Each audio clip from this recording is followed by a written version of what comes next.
Bom dia. Bom dia. Vamos nos sentando.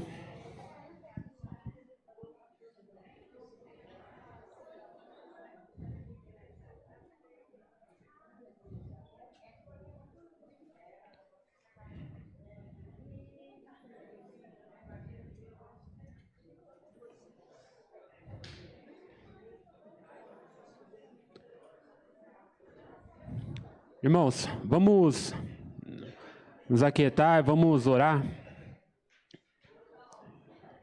Vamos orar, vamos orar. Pedir para quem está chegando só dar uma segurada no barulho para a gente poder orar. Vamos orar. Senhor Deus, muito obrigado por mais essa manhã, obrigado pelas tuas misericórdias que se renovaram mais esse dia. Te agradeço porque a tua bondade, Pai, ela nos persegue mesmo nós não merecendo isso, mas nós temos essas promessas que revigoram nossa alma e nós te agradecemos porque temos o privilégio de poder estudar a tua palavra, poder te conhecer mais, poder ouvir a tua voz. E eu peço que teu Espírito Santo, Pai, direcione isso no nosso coração, porque sozinhos, apenas baseados no nosso entendimento, é muito difícil a gente perceber e conseguir captar tudo aquilo que a tua palavra nos diz, Deus. Peço que o Senhor nos direcione nesse tempo, que a tua palavra gere mudança no nosso coração, Deus. Essa é a nossa oração, em nome de Jesus. Amém.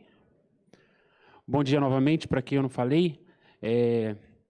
Nós vamos dar continuidade na nossa aula. Nós temos falado sobre os patriarcas, essa sequência. E semana passada nós falamos sobre Isaac, filho de Abraão, pai de Jacó. Um personagem que o seu conteúdo é um pouco mais curto. Se baseia muito a história dele até como protagonista sendo o próprio Jacó. E nós podemos falar, entender um pouco mais sobre quem ele é, o que a gente poderia aprender com ele na semana passada. E nós agora vamos dar início a Jacó, tanto hoje quanto semana que vem.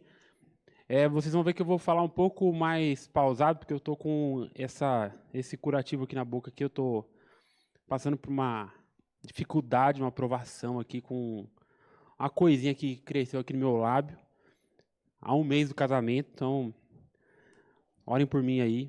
Não é porque eu quero beijar minha esposa, né? Mas é para ter um bom tempo aí. Então é uma verruga irrigada. Foi isso que a dermatologista falou.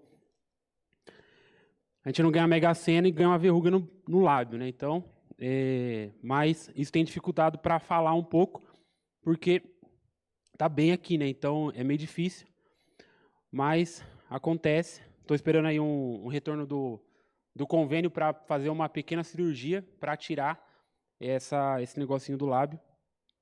Mas enquanto isso a gente vai seguindo aí pela graça. E tem tudo a ver com a nossa aula de hoje, porque a história de Jacó é puramente graça. E nós vamos dividir o nosso tempo em dois. Então, hoje nós vamos até uma metade da vida. E antes da vida de Jacó caminhar para uma linha mais romântica, que nós vamos ver semana que vem, seu convívio ali com as mulheres, nós vamos parar e semana que vem nós daremos continuidade. Mas, em resumo,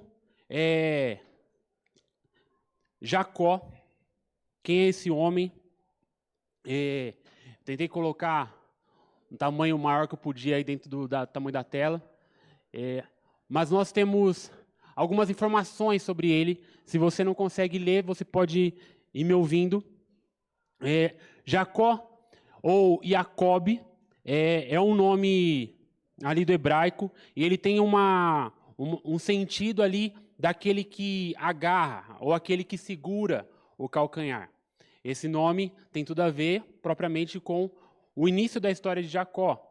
Esse nome no hebraico, ele ficou muito ligado à ideia de alguém que agarrava no sentido malicioso da coisa. Ou seja, alguém que puxava para trás, alguém num sentido mais malandro da coisa ali. Esse nome tem esse sentido também. Então, a sua história ela é contada com detalhes de Gênesis 26 até Gênesis 50. Ele é o filho pedido de Isaac e Rebeca. Então, Isaac pediu por Jacó, uma vez que sua esposa era estéril. Ele pede por Jacó quando ele tinha mais ou menos 40 anos, e Isaac espera durante 20 anos por esse filho. Mais ou menos quando Isaac tinha 60 anos, Jacó e Esaú nascem. A Esaú cabia o direito da primogenitura, né, por ele ter nascido primeiro. Mas Jacó compra esse direito por um cozido. Nós veremos isso no dia de hoje. Jacó enganou Isaac para que este o abençoasse. Ao fugir de Esaú, Jacó tem uma visão da escada que tocava o céu. Ele casa-se com Lia e Raquel, as duas filhas de Labão. Ele foi pai de 12 filhos e uma filha. Em Peniel, ele vai lutar com o anjo do Senhor, tendo recebido nessa ocasião o nome de Israel. Seu nome é mudado nesse tempo, nós vamos ver isso mais à frente. Para fugir da fome, ele vai morar no Egito, onde ele morre. Deus lhe pôs o nome de Israel, e o nome de Jacó ele aparece mais ou menos 339 vezes no Antigo Testamento e 26 vezes no Novo Testamento. Semana passada nós vimos que o nome de Isaac ele aparece bem menos vezes, num número muito menor de vezes durante todas as Escrituras. Então Jacó ele tem uma proeminência muito maior do que seu pai. É um personagem muito mais protagonista, haja vista que até na própria história de Isaac, Jacó logo toma esse papel e aparece muito mais que seu pai. Aqui, nós vamos ver que a gente vai começar de forma mais clara a perceber aquilo que nós entendemos e já ouvimos falar muitas vezes ao longo da nossa caminhada cristã, aqueles que têm mais tempo e até aqueles que têm menos, sobre algo chamado eleição. Então, essa ideia de um Deus que na sua infinita graça, por algo que nós não merecemos, não fazemos nada por aquilo, chama alguns para si. Então, na história de Jacó, e principalmente nessa primeira parte, nós vamos ver que a eleição de Deus, ela é incondicional, ela é feita debaixo da sua soberania, e ela acontece sem que nós tenhamos alguma parte nisso no que diz respeito à salvação.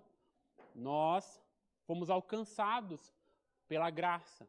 E aqui a gente vai ver bastante isso na história de Jacó.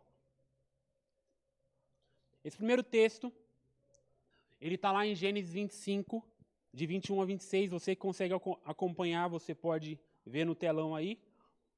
Aqueles que quiserem abrir nas suas Bíblias. 25, 21. Capítulo 25 de Gênesis.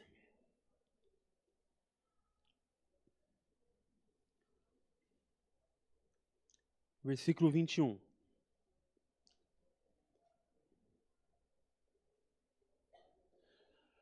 Nós vamos ver que essa eleição ela começa ainda no ventre.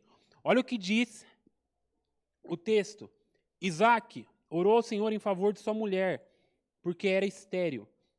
O Senhor respondeu à sua oração, e Rebeca, sua mulher, engravidou. Os meninos se empurravam dentro dela, pelo que disse, por que está me acontecendo isso, foi então consultar o Senhor. E disse o Senhor: 2 nações estão em seu ventre, já desde as suas entranhas, 2 povos se separarão. Um deles será o mais forte que o outro, mas o mais velho servirá ao mais novo.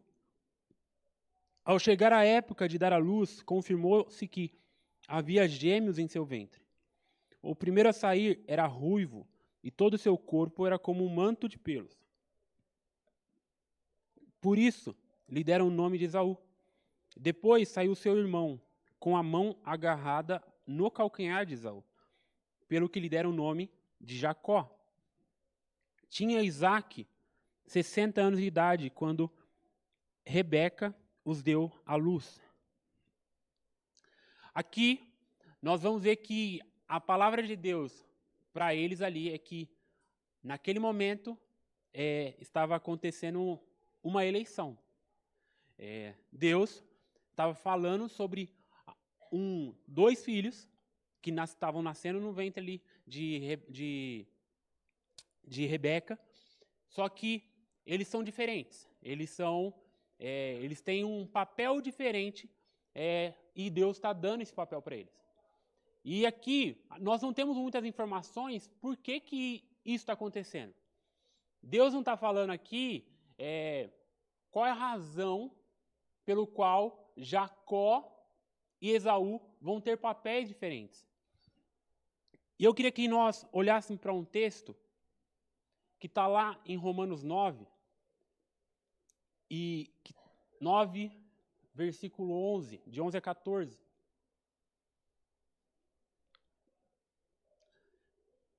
Está aí na tela também, diz o seguinte: todavia, antes que os gêmeos nascessem, fizessem qualquer coisa boa ou má, a fim de que o propósito de Deus, conforme a eleição, permanecesse, não por obras, mas por aquele que chama.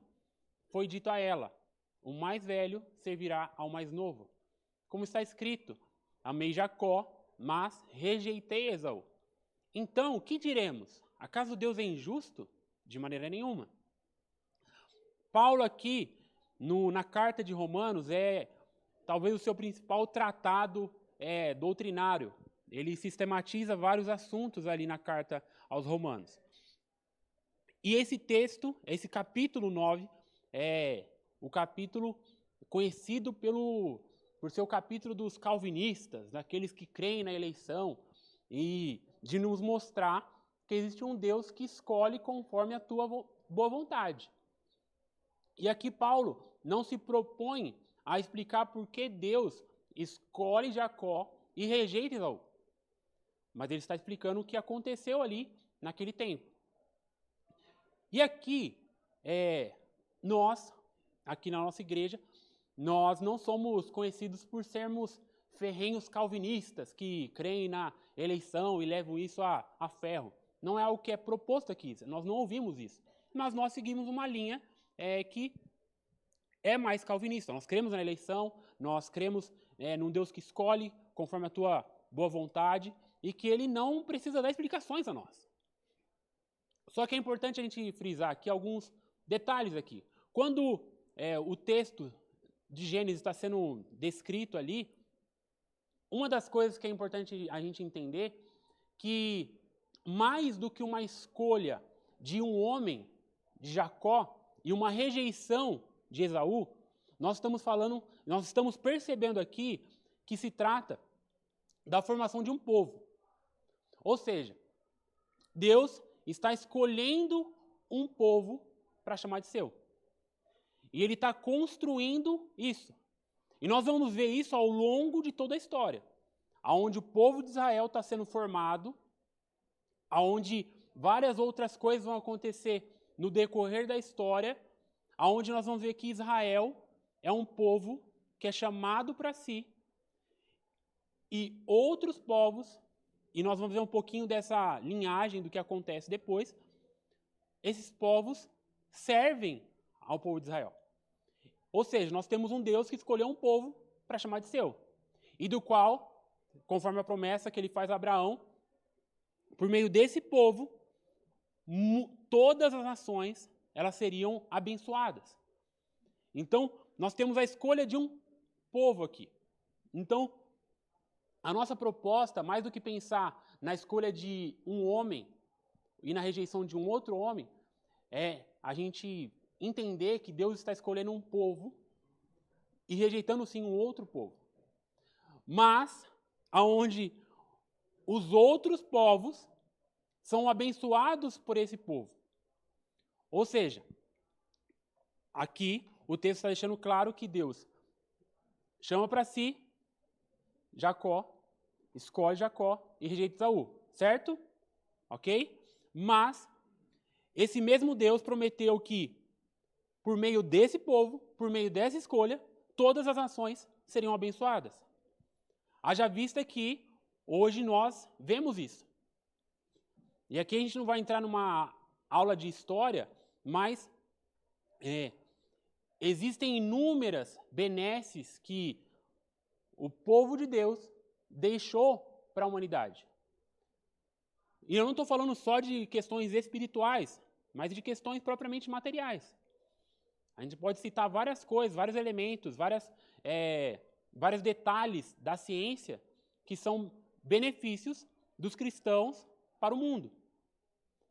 Então, a ideia aqui é a gente entender que essa eleição, ela frisa a formação de um povo. Um povo que Deus chamaria para si e que abençoaria muitas nações. Até aqui faz sentido? Então, a história dos dois ela vai se desenrolando e não tem como a gente ler todos os textos. Nós estamos falando aqui de 24 capítulos da história de um homem. Então, em 2 aulas a gente não consegue fazer isso.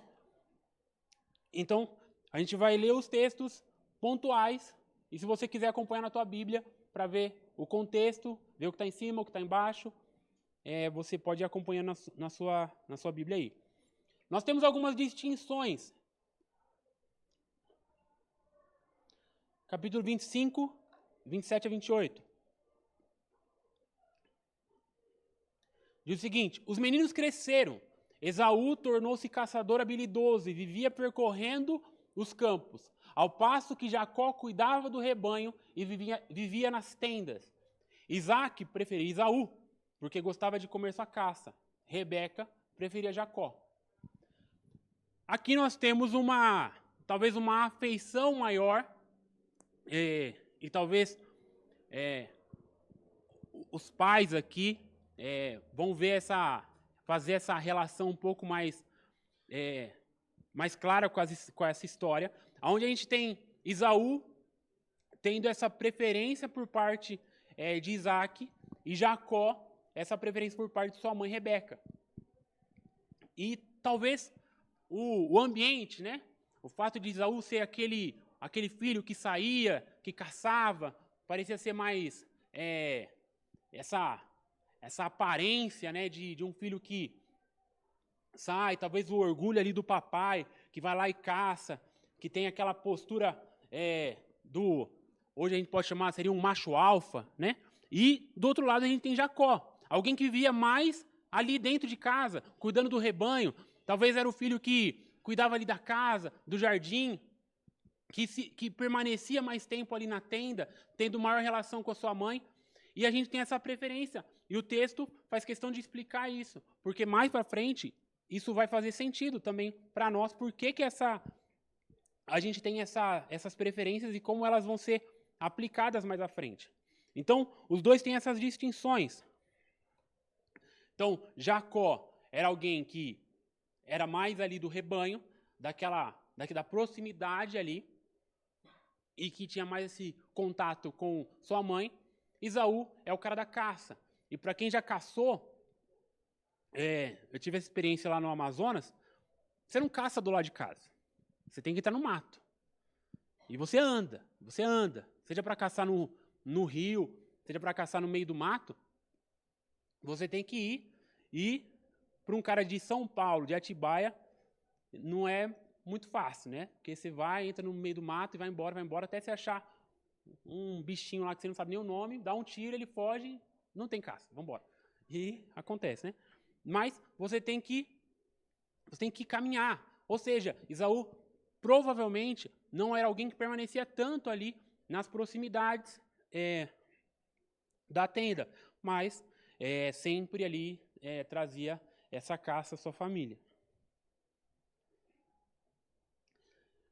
E nós temos algumas distinções que agora vão ser aplicadas aqui. E é interessante o texto ele trabalhar dessa forma, porque a maioria das informações na Bíblia, na verdade a maioria não, né? Todas as informações, elas obviamente são úteis para nós. Mas o autor, Moisés, aqui, ele faz questão de mostrar como essa distinção aqui, ela vai ser percebida no decorrer da história. Como essa distinção aqui, ela não está colocada somente para a gente saber que um talvez era mais ali, gostava de cozinhar, ficar em casa, né? E o outro era o cara lá que ia para o campo e tudo mais. Tá. Não, isso aqui tem um sentido para nós. E a gente tem uma primeira observação nessa questão das distinções, onde se trata de uma sopa. A gente tem isso entrando na história, capítulo 25, nós vamos ler do versículo 29 até o 34. Olha o que diz ali. Certa vez, quando Jacó preparava um ensopado, Esaú chegou faminto, voltando do campo, e pediu-lhe, dê-me um pouco desse ensopado vermelho aí. Estou faminto. Por isso também foi chamado Edom. Respondeu-lhe Jacó, venda-me primeiro o seu direito de filho mais velho. Disse Esaú, estou quase morrendo. De que me vale esse direito? Jacó, porém, insistiu. Opa, perdi aqui a... Obrigado. Jure primeiro. Ele fez o juramento, vendendo o seu direito de filho mais velho a Jacó. Então Jacó serviu a Esaú pão com ensopado de lentilhas. Ele comeu e bebeu, levantou-se e foi. Assim Esaú desprezou o seu direito de filho mais velho. Algumas informações aqui nesse trecho aqui.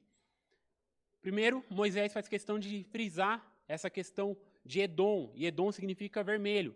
Mais para frente, nós vamos ver que os descendentes de Esaú são os edomitas, que vão ficar mais ao sul ali de Israel. E aqui a gente percebe os traços de cada um. Aqui nós vamos percebendo que Jacó, ele coloca essa malandragem para fora aqui. Ele faz um trato, faz um acordo ali com seu irmão, que provavelmente estava muito tempo fora de casa, e eles se usam das suas distinções. Esaú ficava muito tempo fora, Esaú estava cansado, Jacó era aquele que trabalhava ali com os alimentos da casa, prepara um ensopado, e ele, na sua artimanha, ele se vale de uma proposta. Meu irmão, por que a gente não troca? Eu te dou esse ensopado, você está com fome, e você me dá esse teu direito aí de primogenitura. E o direito de primogenitura aqui era uma tradição aqui. Era algo valioso para eles. Só que nós temos algumas demonstrações aqui. E uma delas é que Esaú, ele não se vale muito desse direito. Ele prefere trocar o seu direito de primogenitura, aquilo que era valioso na sua linhagem, aquilo que era visto ao longo da sua ascendência ali. Ele, tudo bem, vamos trocar. Me dá essa sopa, e o texto faz questão de mostrar para a gente que ele faz questão de dizer que de nada me vale esse direito se eu estou com fome. E ele faz essa troca. Hebreus 12, 16 a 17, vai dizer assim, que não haja nenhum imoral ou profano como Esaú, que por uma única refeição vendeu os seus direitos de herança como filho mais velho. Como vocês sabem, posteriormente, quando quis herdar a bênção, foi rejeitado, e não teve como alterar a sua decisão, embora buscasse a bênção com lágrimas.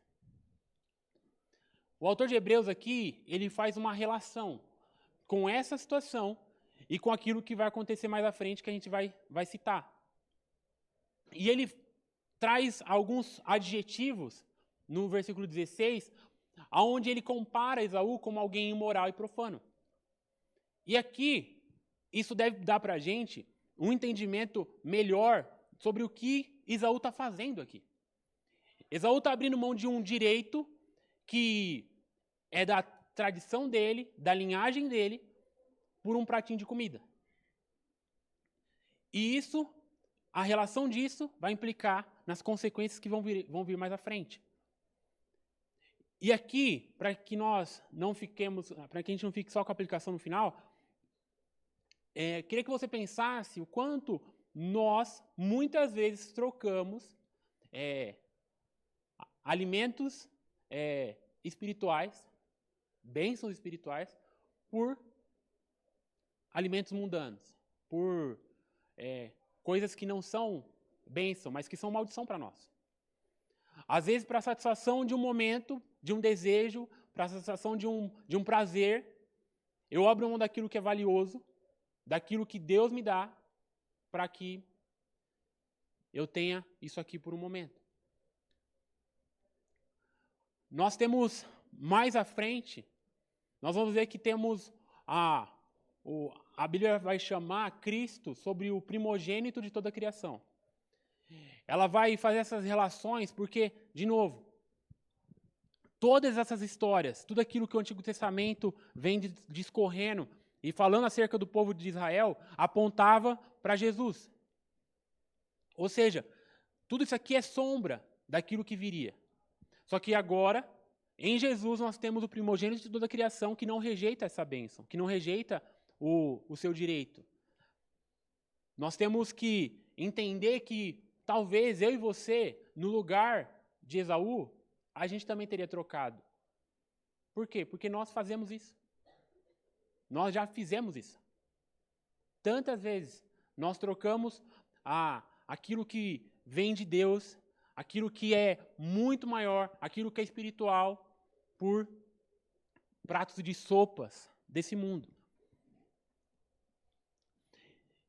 E aí, Hebreus já vai nos dar um pouco dessa dica de que isso vai resultar num problema mais à frente para Esaú. Esse é um quadro, dentre tantos aí da época do renascentismo, e ele ilustra essa história, onde a gente vê o pai, Isaac, já meio sem muito vigor, sem muitos olhos, sendo enganado ali por seu filho e por sua esposa.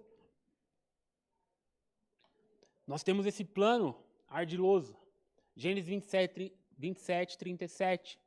Isaac respondeu a Esaú: eu o constituí senhor sobre você, e a todos os seus parentes tornei servos dele. A ele supri de cereal e de vinho. Que é que eu poderia fazer por você, meu filho? Nós vamos ver que a consequência das escolhas de Esaú vão implicar nessa perda da bênção.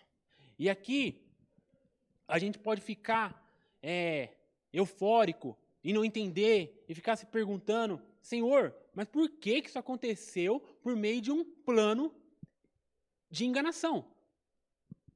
E o texto bíblico, aqui nós temos uma narrativa. E quando nós temos a narrativa, Moisés aqui, ele não escreve de maneira a dar o valor moral dessas coisas. Nós temos que entender o texto bíblico narrativo como uma narração das histórias. E nós vamos ver que aqui o que nós percebemos é que Deus, na sua infinita soberania e graça, ele se utiliza de uma situação onde, de fato, Rebeca e seu filho tramam um plano, e dentro desse plano, Deus transforma aquilo que era algo ruim em bênção. E aí, eu olho para a minha vida e eu me pergunto: Senhor, por que tantas coisas erradas que eu fiz, o Senhor transformou isso em bênção? Ou seja, a história de Jacó e de Rebeca não está muito distante da minha história e da sua história. Porque muitas vezes você e eu, a gente caminha por estradas que não são muito corretas, mas às vezes as coisas elas caminham por uma direção positiva. E por que isso acontece? Por que Deus direciona dessa forma? E aqui nós não sabemos, e eu não vou me colocar numa posição aqui de explicar isso. Porque uma frase que um professor meu no seminário dizia é que quando a Bíblia não fala, um bom teólogo se cala. E isso é importante para nós entendermos e nos colocarmos no nosso lugar. Isso deve gerar no nosso coração, não um sentimento, nossa, como eu sou bom e como Deus me escolheu, mas um sentimento de, Senhor, como o Senhor é bom e como eu não valho nada e o Senhor me escolheu e eu não sei nem porquê. Porque cada um aqui poderia olhar para si e lembrar da onde estava. Talvez há muito tempo atrás ou às vezes ontem. Só que a graça de Deus ela é capaz de nos alcançar, nos tirar, nos limpar e nos dar um renovo. Porque desde Gênesis até Apocalipse é uma história onde Deus é o centro dela e Deus é o protagonista dela. Não eu e você.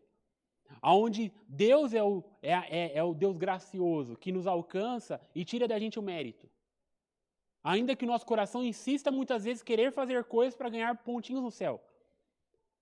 Quando na verdade eu e você, o que nós fazemos de bom é Cristo em nós. Porque é isso que Colossenses vai falar. Cristo em vós é a esperança da glória. Se não for Cristo, eu e você, nós estamos perdidos. E aqui a gente vê que dentro desse plano, que é de fato ardiloso, Deus ele transforma isso na construção de um povo que ele ia chamar de seu. Existe um teólogo, Willem van Gemeren, acho que se diz assim, mas ele diz o seguinte, por trás dos intentos de Isaac, da falta de consideração de Esaú pelos valores espirituais, dos ardis de Rebeca e da dissimulação de Jacó, encontra-se a realização do propósito de Deus e que não é o mérito nem o costume. Ou seja, não foi aquilo que Jacó fez e não foi também o costume que Esaú deixou de guardar, que era a regra da primogenitura, mas sim a graça de Deus que prevalece. E que uma pessoa não é escolhida por sua bondade, mas sim aperfeiçoada por Deus por meio das circunstâncias normais da vida. Ou seja, Deus ele tira de nós o mérito. Se eu e você, nós quisermos manter esse mérito e essa busca por alcançar Cristo por meio do nosso próprio braço, da nossa própria força, nós vamos cair num buraco. Se nós olharmos para os evangelhos, nós vamos ter apenas mais ou menos 3 homens, daqueles homens que eram considerados líderes religiosos, que são alcançados pelo Senhor. Nós temos Jairo, que tem sua filha, que é salva, que é ressuscitada. Nós vamos ter José de Arimateia, que era um líder religioso que cede o seu espaço ali para que Jesus fosse sepultado. E nós vamos ter Nicodemos, que na primeira conversa rejeita, não, Senhor, não posso deixar tudo isso aqui. Mas que depois, lá na frente, está junto com José de Arimateia, no final ali quando Jesus é sepultado. O restante daqueles líderes religiosos que levavam o mérito, as suas realizações, eles rejeitam a Cristo. Eles crucificam a Cristo. E aqueles que eram considerados os doentes, os rejeitados, os improváveis, conforme Mateus 22, na parábola do banquete, são chamados para si e são colocados na mesa do Pai. Ou seja, desde Gênesis, o propósito de Deus é o quê? Que nós sejamos alcançados pela graça, em que então nós sejamos aperfeiçoados por Deus nas circunstâncias normais da vida. E por isso, quando a gente olha Isaac e vê uma história tão curta, é que Isaac, diferente de seu pai e diferente de seu filho, ele é alguém que segue uma vida muito pacata. Seguindo a Deus, crendo nas promessas, nós vemos que ele pede para o filho, depois espera 20 anos mais ou menos, o filho vem, ele não tem outras esposas, porque não é Isaac que tem que aparecer nisso, mas o Senhor. Jacó vai aparecendo muito porque Jacó é um cabeça dura. Ele é alguém que pena, né, para aprender, e a gente vai vendo isso ao longo do tempo. Então, nessa primeira parte, o que a gente precisa entender é que na realidade bíblica, a realidade das coisas costuma ganhar outras cores. Então, a realidade bíblica é diferente da nossa realidade. O que faz sentido para Deus, por vezes, não faz sentido para nós. E aqui é uma pergunta que nós temos que nos fazer se nós estamos dispostos a viver loucamente. E por que loucamente? Porque lá em 1 Coríntios 1, 27 a 29, Paulo vai falar, mas Deus escolheu as coisas loucas do mundo para envergonhar os sábios. Ele escolheu as coisas fracas do mundo para envergonhar as fortes. Ele escolheu as coisas insignificantes do mundo, as desprezadas e as que nada são, para reduzir a nada as que são, para que ninguém se vanglorie diante dele. Então, desde sempre, desde o início da formação do seu povo, Deus, ele mexe na nossa história. Ele, vocês veem com uma lente, mas eu vejo com outras. E se a gente olhar ao longo do relato bíblico, várias vezes nós vamos ter esse choque. Quando quando Deus fala para Samuel, você vê como o homem vê. Você não vê como eu vejo. Você está escolhendo não é esse que eu quero ungir. Não é esse filho de Jessé. É aquele que está lá no rebanho, lá que ninguém está dando moral para ele, ninguém está dando nada para ele. É ele que eu escolhi. Então, assim, a nossa oração e o nosso pedido tem que ser, Senhor, nos dá os teus olhos. Nos dá a tua lente. Eu não quero ver as coisas com a lente desse mundo.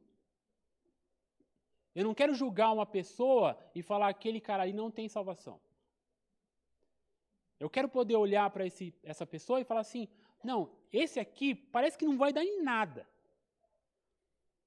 E isso é difícil para a gente. Para mim é difícil. Né? A gente está lá no projeto, nada, e a gente lida lá com 40 garotinhos lá da região do Caetetuba lá, né? Que inclusive talvez eu peguei esse negócio lá porque a gente compartilha os copos, as garrafinhas lá, e pode que veio disso aí. A médica falou que é uma possibilidade.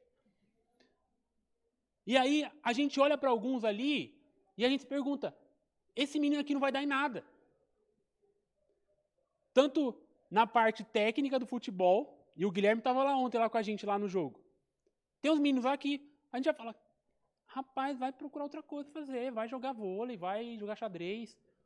Mas, peraí, o nosso papel ali não é só dar o julgamento técnico, mas é entender que aquele menino ali, ele pode sim se esforçar e se tornar alguém, e principalmente conhecer a Jesus, deixar aquela vida dele ingrata ali que ele tem, e muitos ali numa realidade difícil. Mas, essa semana eu recebi a mensagem de um ali, Igor é o nome dele. Aí ele falou assim, professor, eu não vou treinar hoje porque eu tô mal, tô doente e tal. Mas, sábado eu quero jogar e eu quero poder ajudar o time, professor. Eu tenho outra coisa para te contar também. Na escola eu não tô muito legal, não. Fiz umas besteiras aí, mas eu sei que eu tô errado e eu não posso viver assim. Eu olho para isso aqui, e isso tem que gerar na gente, e isso aqui você também tem que olhar para as suas realidades, e e fazer um julgamento espiritual, muito mais do que um julgamento mundano, onde a gente olha para as coisas e a gente acha que não tem mais solução. Porque se a gente olha para a história de Jacó e Esaú, nós não escolheríamos Jacó. Nós estamos falando de alguém que era ardiloso, alguém que é conhecido pelo nome de ser alguém malandro, mas que Deus, na sua graça, na sua soberania, o escolhe e o chama para si, para a construção do seu povo.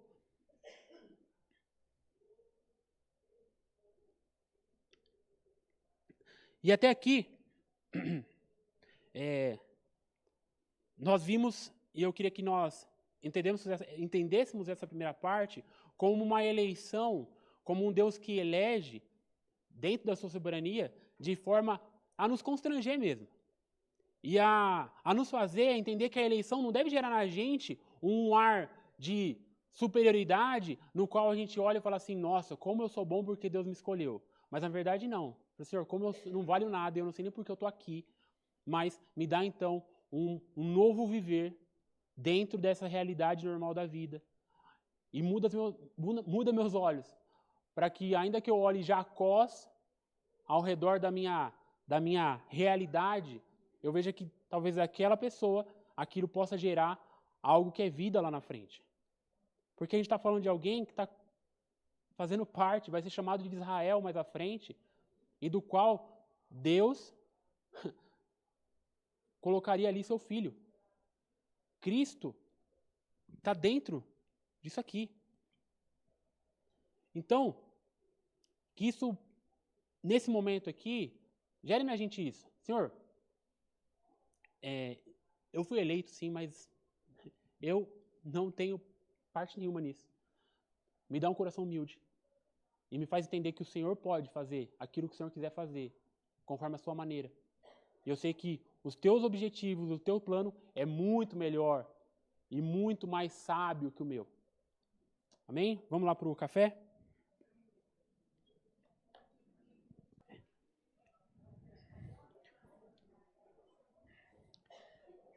Depois do fechamento dessa primeira parte aqui da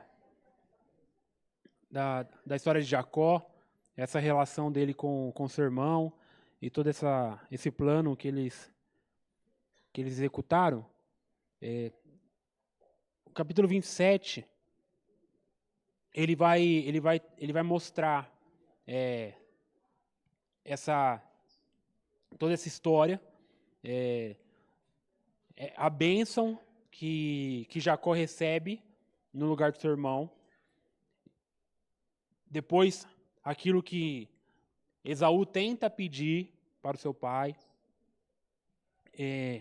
Então, Isaac fala para Esaú que era impossível isso acontecer.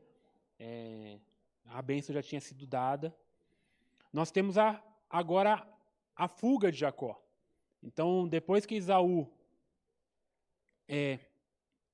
ele fica sabendo e ele descobre que ele tinha perdido essa bênção.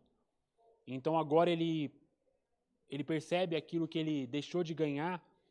Ele se enche ali de ira, de raiva, de rancor contra seu irmão. E a partir do versículo 41 do capítulo 27, eu vou ler os outros também, diz o seguinte: Esaú guardou rancor contra Jacó por causa da bênção que seu pai lhe dera. E disse a si mesmo: os dias de luto pela morte de meu pai estão próximos, então matarei meu irmão Jacó. No versículo 42, continuando, quando contaram a Rebeca o que seu filho Esaú dissera, ela mandou chamar Jacó, seu filho mais novo, e lhe disse: Esaú está se consolando com a ideia de matá-lo. Ouça, pois, o que lhe digo, meu filho. Fuja imediatamente para a casa de meu irmão Labão, em Harã. Fique com ele algum tempo, até que passe o furor de seu irmão. Quando seu irmão não estiver mais irado contra você e esquecer o que você lhe fez, mandarei buscá-lo. Por que perderia eu vocês dois num só dia?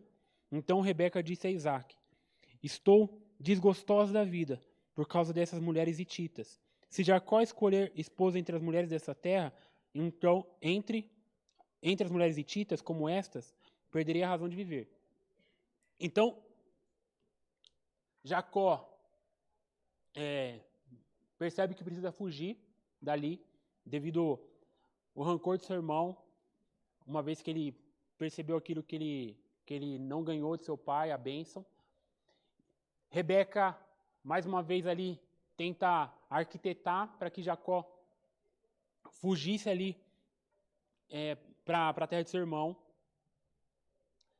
E ela vai, então, dar as razões, né, para Isaac porque Jacó deveria ir embora. Na semana passada, nós comentamos que Esaú já era casado com mulheres cananeias. E isso gerava muito desgosto a seus pais. Então ela usa dessa desculpa. Mais um filho se casando com essas mulheres que não são do nosso povo, não vou aguentar. Então,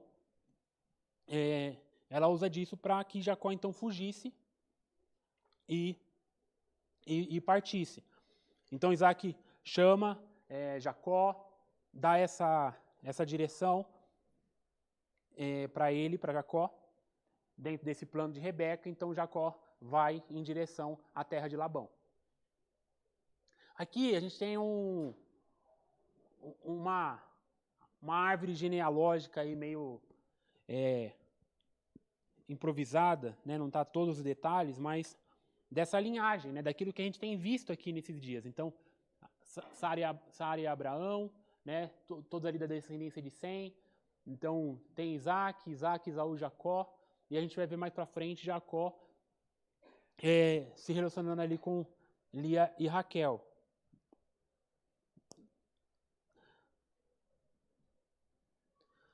Nós vamos perceber que toda essa história de graça, como a gente já falou no primeiro tempo, ela também ela precisa estar sempre ligada com a fé. A fé que Abraão teve ao sair de Ur e ir em direção àquilo que Deus mostraria para ele nessa direção. Então, isso tudo só faz sentido quando a fé caminha juntamente com a graça. Isso não faz sentido ter uma sem a outra. Mas a gente vai perceber alguns desencontros, e eu queria que a gente olhasse para isso agora. Porque em Hebreus 11, 20, a gente vai ver ali no capítulo dos exemplos de fé, Isaac, ele é conhecido pela fé. E pela fé, Isaac abençoou Jacó e Esaú com respeito ao futuro deles. E uma pergunta que a gente deve se fazer aqui, que eu queria colocar para nós, é como a gente percebe a bênção de Deus em meio aos desencontros futuros. Como perceber Deus dentro desse plano todo, mesmo diante daquilo que vai ser desencontrado aos nossos olhos. Como é que a gente percebe isso? Gênesis 28, de 6 a 9. Esaú viu que Isaac havia abençoado a Jacó e o havia mandado a Padã Arã para escolher ali uma mulher. E que, ao abençoá-lo, dera-lhe a ordem de não se casar com mulher cananeia. Também soube que Jacó obedecera a seu pai e a sua mãe e fora para Padã Arã. Percebendo então Esaú que seu pai Isaac não aprovava as mulheres cananeias, foi à casa de Ismael e tomou a Maalate, irmã de Nebaiote, filha de Ismael, filho de Abraão, além das outras mulheres que já tinha. Isso aqui é algo muito importante para nós aqui nesse tempo, porque a gente vê que Jacó, apesar da sua postura, apesar da gente ver que ele tem essa postura meio malandra, é um cara muito ardiloso, e ele segue ali aquilo que tua mãe tinha direcionado, apesar de talvez as suas intenções ali ser o medo de morrer pela mão do seu irmão, ele vai embora. E Esaú fica ali. Esaú percebe que a relação com os pais dele, ali, ela era muito prejudicada pelas escolhas que ele tinha feito ao escolher aquelas mulheres cananeias ali. E isso começou a gerar nele talvez uma percepção, e é isso que o texto nos mostra de informação, de que meus pais não têm uma boa relação com essas mulheres. Eles não aprovam isso. E meu irmão, esse irmão, só me dá problema. Porque ele quer fazer as coisas certas. Ele quer ir embora, né? Agora quer ser o filhinho. Então, assim, talvez na cabeça de Esaú, o pensamento dele ali, totalmente distante de um caminho em direção a Deus e dentro daquilo que Deus queria dele, ele olha para as situações, e aquilo que favorecia ele e aquilo que não favorecia ele. E nesse momento, o que o texto nos mostra é que Esaú, ele percebe que não ter uma mulher dentro da linhagem, dentro da família dele, não favorecia ele diante de seus pais. Só que qual é o plano brilhante de Esaú? Por que não ir até meu parente Ismael? Até porque Ismael é realmente o lugar onde eu vou achar uma esposa ideal. Então Esaú, ele vai até ali a casa de Ismael e toma para si uma das filhas de Ismael, da linhagem de Ismael. E aqui a gente tem algo que nos afeta até hoje. Porque, curiosamente, aqueles que Deus rejeitou ou que não chamou para si um filho que não era um plano de Deus, que é o caso de Ismael, que nós vimos nas aulas passadas, um plano dos homens, que foi o plano de Abraão ali com Sara. Agora, ele se une à linhagem do filho que foi rejeitado pelo Senhor. E aqui a gente percebe que, por mais que nosso coração ele vai se inflamar e de perceber, Senhor, por que o Senhor rejeitou Esaú? É importante a gente perceber que Esaú, ele viveu na mesma casa que Jacó. Ele conheceu as mesmas coisas que Jacó. Ele seguiu os mesmos direcionamentos de Jacó. Mas Esaú, ele toma decisões baseadas no seu próprio querer. Nós não vamos ver Esaú tendo nenhum tipo de crivo ao escolher suas esposas. Porque o texto lá atrás fala que as esposas de Esaú causavam já essa mágoa nos seus pais. Pelo fato de ele ter escolhido mulheres que não agradassem a Deus.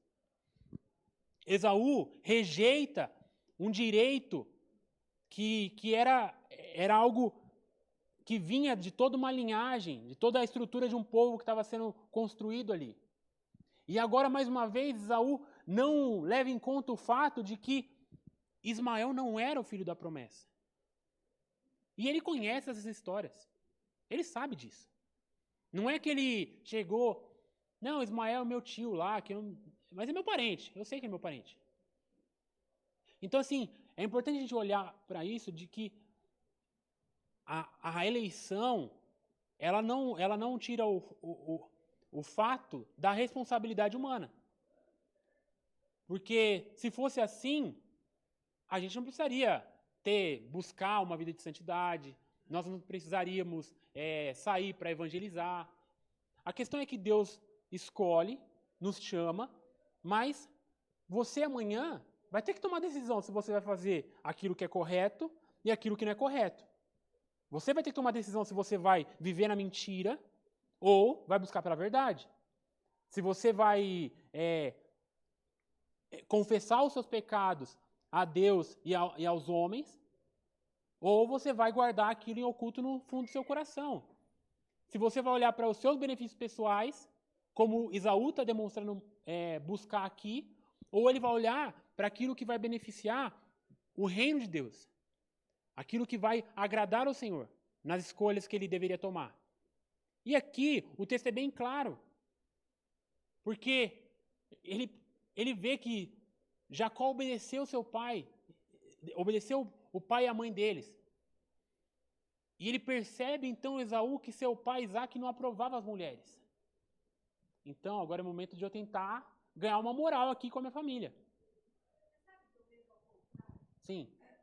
Eu vejo como sendo Isaú fazendo uma nova confrontação com o pai. Ele saber que a família de Ismael não era uma família que agradava o pai, e ele vai lá e escolhe a filha justamente para afrontar o pai e a mãe, não como sendo algo para dar tipo uma apaziguada do pai. Eu vejo o contrário. Sim. Eu vejo ele como um rebelde, dele realmente fazia algo que já estava claro dentro da casa de Isaac e de Rebeca, essa animosidade da desobediência de Abraão de ter deitado lá com a coisa e ter tido com Ismael, né? Então aquilo lá já fazia parte eu acho, da casa.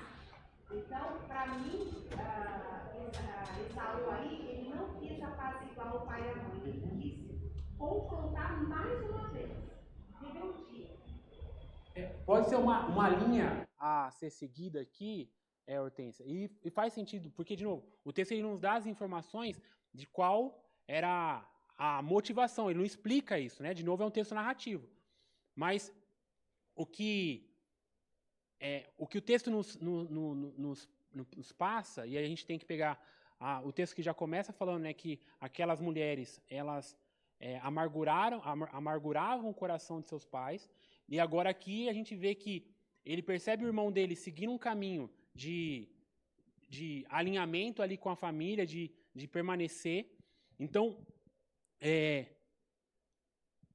nos mostra que ele está tomando uma decisão na força dele, uma vez que meus pais eles são amargurados com essas mulheres que não agradam, e aqui, de novo, a gente está fazendo algumas inferências, né? A gente tem que tomar um cuidado com as inferências que a gente faz. Mas é importante a gente frisar isso para a gente perceber como nós, às vezes, tomamos decisões tentando se basear na nossa própria força.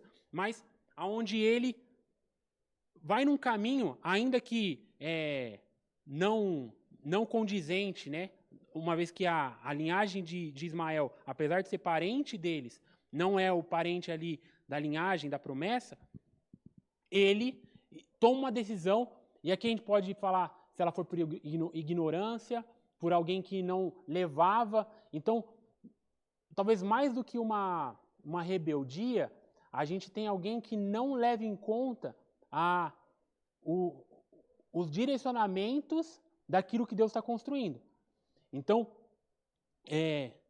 eu não vou saber te responder se foi por uma rebeldia declarada, né, porque depois ele vai, né, voltar, ele vai ter a ligação de novo com o seu irmão e tudo mais, a gente vai ver mais à frente, ou se foi mais por alguém que não dava tanto valor aos sacrifícios, às questões da santidade de Deus, a crença na promessa de Deus.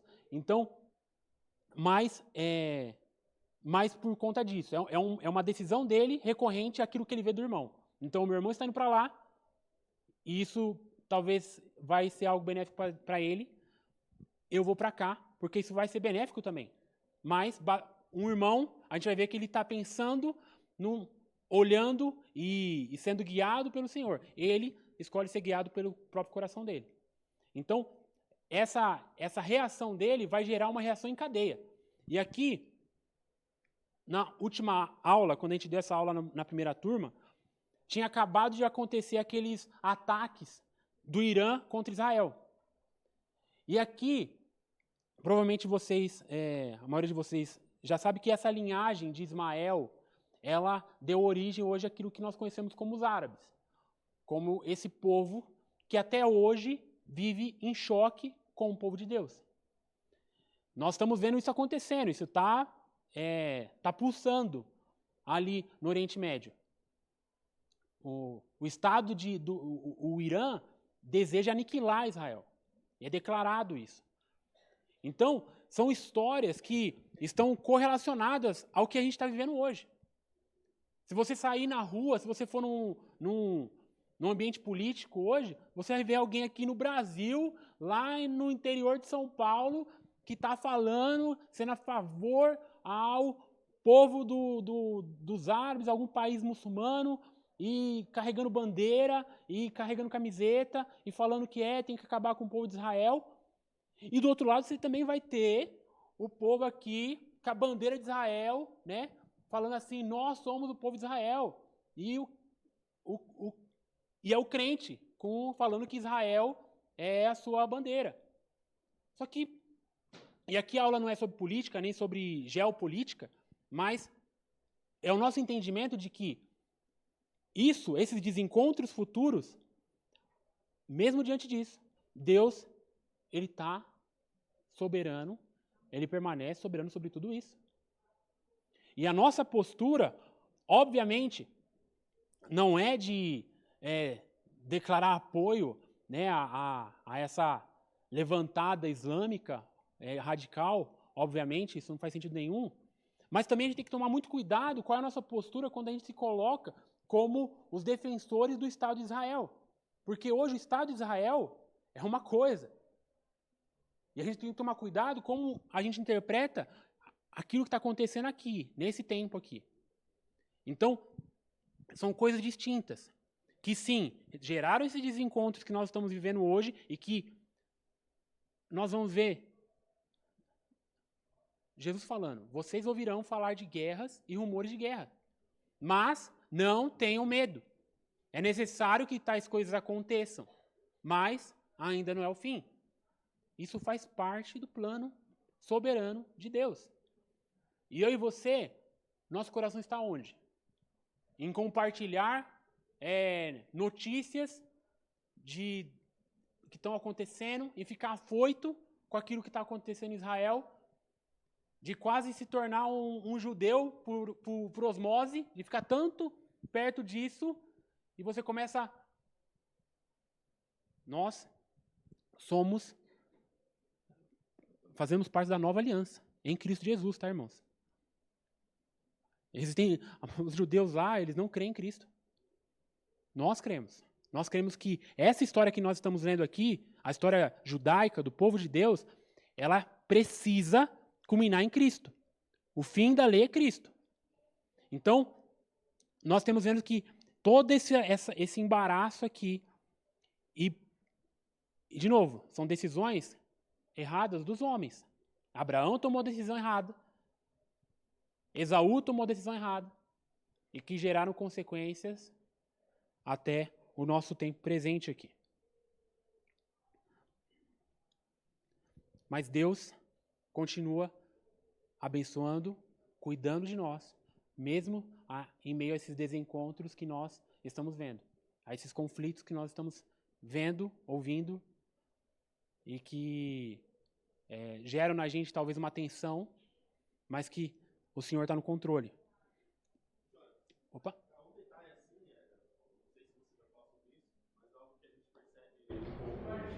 Assim, relacionado à maneira como o lar é gerido, né? Porque você percebe que a família ali há uma disfunção ali, né? Porque como se encontra, pelo menos, quando você percebe um pai que ele deposita muito amor em excesso até às vezes, né? Para um filho, rejeitando em partes o outro, e uma mãe que acaba amando demais e depositando um amor além, né? Em outro filho.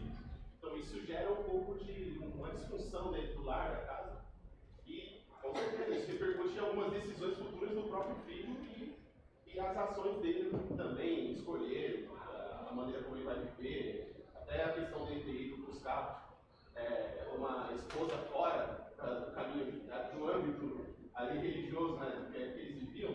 Então percebe-se como a educação no lar, quando ela não é tão alicerçada, né?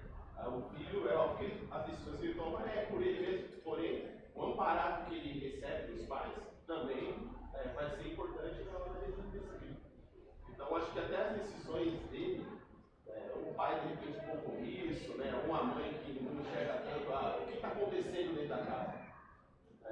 E ele talvez um pai perdido, que não consegue enxergar a realidade dos filhos ali, o viver dos filhos.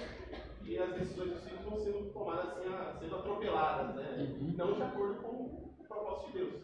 Porque ele sabia, né?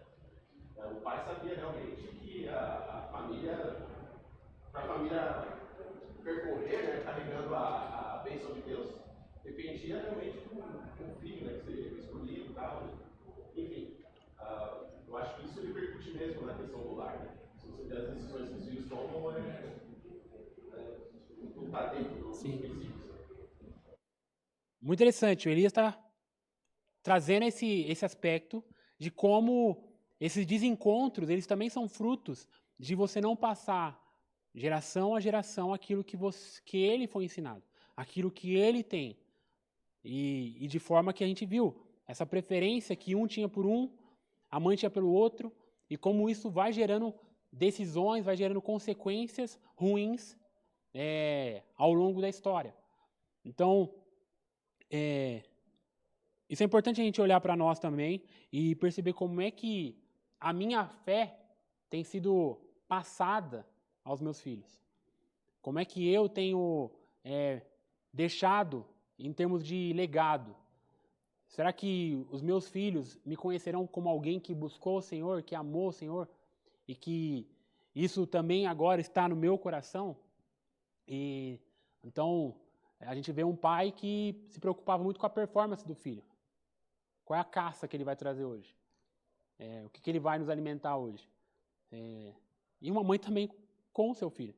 Então, acho que essa história de graça, ela deve também gerar na gente um viver de graça dentro dos nossos lares. E isso é muito importante, porque que adianta eu ganhar, ter uma boa performance no ambiente de igreja, no ambiente espiritual aqui, mas na minha casa isso não está sendo passado para frente. Obrigado.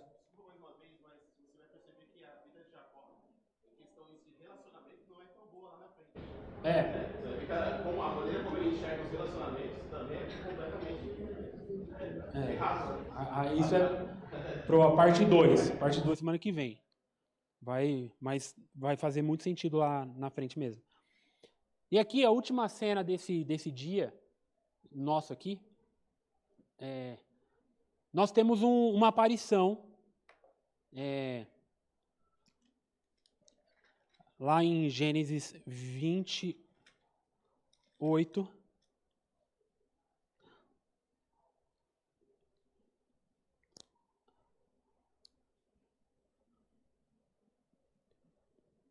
O conhecido sonho de Jacó.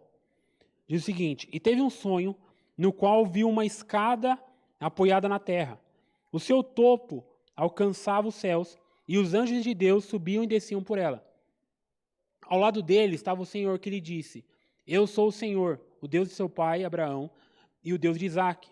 Darei a você e a seus descendentes a terra na qual você está deitado. Seus descendentes serão como o pó da terra e se espalharão para o oeste e para o leste, para o norte e para o sul. Todos os povos da terra serão abençoados por meio de você e da sua descendência. Estou com você e cuidarei de você aonde quer que vá.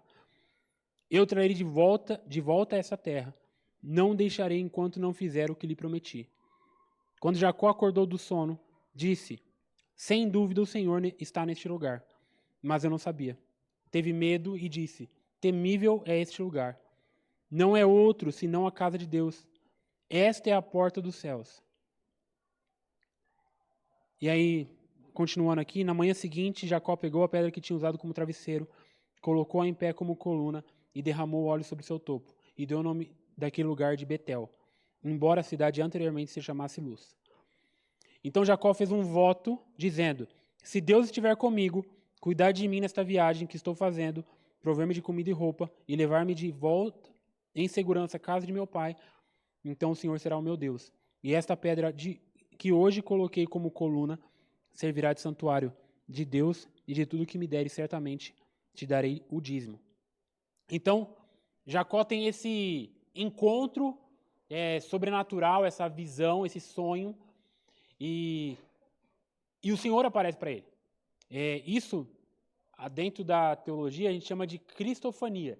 Então, essas aparições do Senhor para aqueles homens ali ao longo do Antigo Testamento. E é uma confirmação, de novo, uma autenticação da promessa de Deus para o seu povo. Então Jacó, naquela fuga, ele tem esse presente, esse alento de Deus para ele. Certamente quem está em fuga não está tão em paz, mas o Senhor aparece ali para ele no meio do caminho. Isso também tem que ser um alento para nós. Porque a gente viu que esses desencontros, o que eles acarretariam e acarretam nos dias atuais. Mas o Senhor, Ele está com a gente. O Senhor, Ele está ao nosso lado. O Senhor, Ele permanece junto. E uma vez que nós fomos escolhidos por Ele, ainda que as coisas não sucedam da maneira como a gente gostaria, o Senhor, Ele é presente. E Ele demonstra isso. Então, Ele confirma para ele, todos os povos da terra serão abençoados por meio de você e da sua descendência. Isso estava descrito. E agora Jacó tem que ir em direção a isso. Nós vamos ver que aqui a gente tem Deus deixando claro o caminho que eles deveriam seguir. E Israel vai penar muito. Vai bater muito a cabeça. Porque demoram para eles. Eles vão deixar os ídolos, eles vão deixar todo aquilo que vinha de fora só lá depois do cativeiro, lá na frente. E hoje, de fato, você fala com um judeu, ele não tem, é lógico que hoje eles têm outros tipos de ídolos, né? Mas, inclusive a própria lei. Mas ele vai demorar. Mas aqui o caminho estava descrito para eles. E, seguindo para o final da nossa aula, a gente precisa entender que Cristo sempre vai ser o alento e Cristo sempre vai ser aquele que a gente precisa recorrer em meio aos dias de angústia, em meio aos dias de aflição, em meio aos dias de fuga. Então, a gente vê alguém que está saindo de uma situação de medo, de temor, mas que Deus se demonstra presente ali para ele. E eu queria trazer algumas aplicações para a gente finalizar aqui, dentro daquilo que nós vimos hoje, algumas perguntas para nós. Primeiro é como que a eleição do Senhor ela tem influenciado a minha vida cristã. Nós já falamos isso no início. Ela tem gerado o quê? O entendimento de que eu sou alguma coisa e mereço algo por mérito, ou um entendimento de humildade, de me colocar no meu lugar, de me gerar um coração santo, um coração contrito diante do Senhor? Ou eu tenho levado isso de maneira meio menosprezada, na qual eu não dou muita ênfase nisso? Porque a gente pode às vezes ter aquele pensamento que é um pensamento muito tolo. Não, se eu sou escolhido por Deus, então está tudo certo. Uma hora o Senhor vem e me dá um jeito. E esse é um pensamento de alguém que, na verdade, nunca entendeu nada. Então, nosso coração ele tem que estar sempre buscando estar quebrantado diante do Senhor.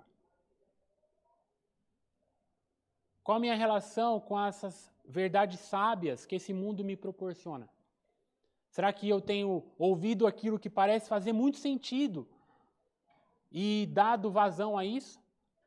Quando, na verdade, aquilo que não faz tanto sentido é muito mais característico daquilo que a palavra de Deus nos fala. E quando a gente fala em algo que não faz sentido à luz desse mundo. Porque ser cristão, buscar a santidade, estar aqui num domingo de manhã, isso para o mundo não faz sentido. Eu podia estar na minha cama descansando, estar com os netos, estar com a esposa, estar com os filhos. Mas nós estamos aqui, buscando conhecer mais o Senhor. Isso, de certa maneira, não faz muito sentido. Mas e as demais coisas que talvez são difíceis para a gente agregar e que à luz do mundo não faz sentido, mas à luz da palavra de Deus faz todo sentido. e essas verdades sábias que esse mundo vende para nós, a gente deixa meio de lado. Eu gosto muito de política e de ver política, de ver conteúdo de política. Mas eu comecei a orar, Senhor, eu gosto disso. Eu queria conhecer, saber mais informações, mas me faz entender que isso aqui é superficial. No final das contas, o único rei que me interessa é Cristo reinando em novos céus e nova terra. Então, a gente tem que tomar um pouco de cuidado. Até que ponto o nosso coração se entrega muito a esses conhecimentos desse mundo? Pelo que eu tenho trocado as bênçãos espirituais? Esaú trocou por um prato de sopa. Quais são os pratos? O que tem no nosso prato? Às vezes não é sopa, mas é um pouquinho de prazer, um pouquinho de preguiça, um pouquinho de justiça própria, em detrimento dessas bênçãos que o Senhor nos proporciona. Como é que eu tenho lidado com as consequências? Esaú lida com as consequências de uma forma a fazer mais besteira. Seja por ignorância ou por rebeldia declarada. A gente vai ver que Jacó, apesar dele, o Senhor leva ele. Só que a diferença que a gente vê em Jacó é que ele vai sendo direcionado por Deus.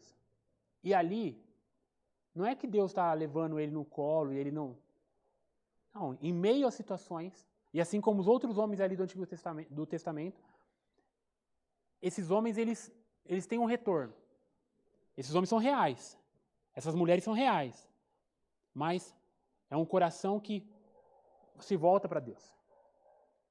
Deus nos chamou para sermos como Cristo é. Apesar de nós, apesar dos nossos tropeços, e você vai tropeçar essa semana, mas até que ponto teu coração está disposto a voltar, a enfrentar a consequência, a olhar para o Senhor, Senhor, eu pequei contra ti, me perdoa, mas eu quero retornar, eu quero me manter no caminho. E por fim, Cristo tem sido esse meu alento e a minha confirmação diária. As promessas dele têm enchido meu coração? Ou eu tenho me deixado levar pela tristeza, pela amargura, pela mágoa, pela ansiedade? Eu tenho crido nas promessas de Deus? E a gente tem que ser sincero para Deus. Às vezes as nossas orações são, não, eu estou bem, Senhor. Ou orações superficiais. Mas nós temos que orar. Senhor, está difícil, está complicado. É difícil crer nisso. Em meio à situação que eu estou vivendo. Mas a gente tem que colocar nosso coração diante do Senhor. A gente vai ver mais para frente Jacó lutando contra Deus. E vou deixar para a semana que vem. Mas olha só o que Jacó fala ali.